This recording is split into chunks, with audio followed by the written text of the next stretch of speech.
पाशम सिर पर वंदनी, पाशम सिरपुर वंदनी, पाशम सिरपुर वंदनी। पत्रं यत्र विहायसि प्रविपुले स्थातुं क्षणं नाक्षमं, तत्रास्ते गुणरत्नरोहणगिरि यो देवदेवो महान्। चित्रं नाट्य करोति कस्य मनसा, दृष्टा पुरे श्रीपुरे सश्री पार्श्वजिनेश्वरो विजयते दिग्वास शासनम। पत्र टिके ना जहाँ अधर में गुण रत्नों का गिरिवर हो, कितना विस्मय किसे नहीं हो, चलो देख लो श्रीपुर को। देव अंतरिक्ष में शांत रहे युगों युगों तक दिगंबरों का, जिन शासन जयवंत रहे युगों युगों तक दिगंबरों का, जिन शासन जयवंत रहे। जैन दर्शन में तीर्थंकरों का महत्व है और तीर्थंकर उन्हें कहते हैं जो तीर्थ के कर्ता होते हैं। जो तीर्थ के कर्ता होते हैं उन्हें तीर्थंकर कहा जाता है।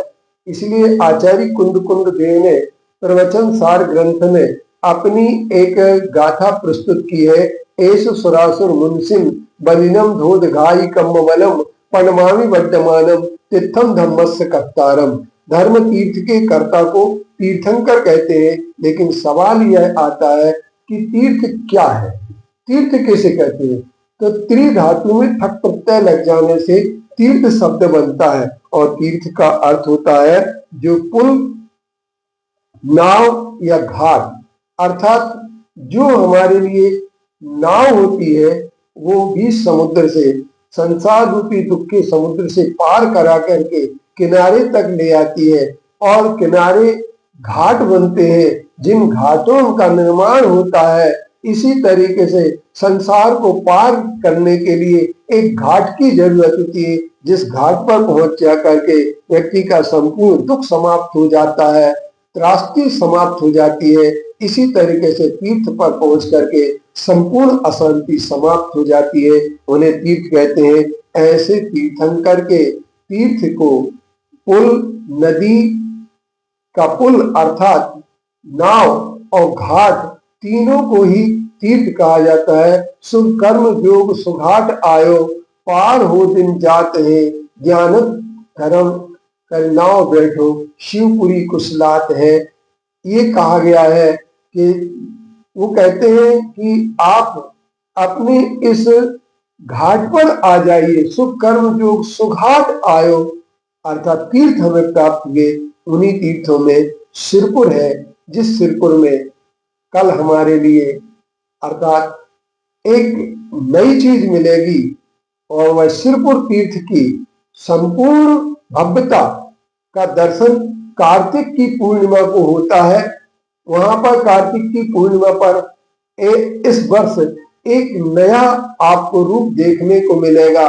सुंदर सा ऑफिस जहां उद्घाटित हो रहा है, जहां पर ऑफिस में सारे के सारे जो सुंदरता झलक आई है नई सज्जा के साथ में, और एक सुंदर सा रथ भी जिस पर प्रभु सवार होकर के और नगर का भ्रमण करेंगे। नगर में भ्रमण करके जैन धर्म की महिमा को बताया जाएगा और अज्ञान का अंधकार दूर किया जाएगा तथा यही बताया जाएगा कि ये दिगंबर भगवान जो है पार्श्वनाथ आज से नहीं है। ये पार्श्वनाथ भगवान का दिगंबर का इतिहास के महान तीर्थंकर हुए हैं और इतिहास के पन्नों पर इनका विशेष गौरव अभिलिखित है।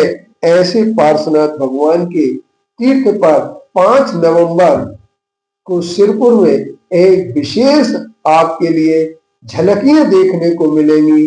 तो आप लोग इन झलकियों को देखना ना भूलें और 5 तारीख की प्रभात से लेकर के संध्या तक भगवान के विशेष दिगंबर स्वरूप को देखें और दिगंबर स्वरूप को देख करके अपने तीर्थ की रक्षा की संकल्प को पुनः दोहराएं और दिगंबरत्व की रक्षा के लिए आप कटिबद्ध हो।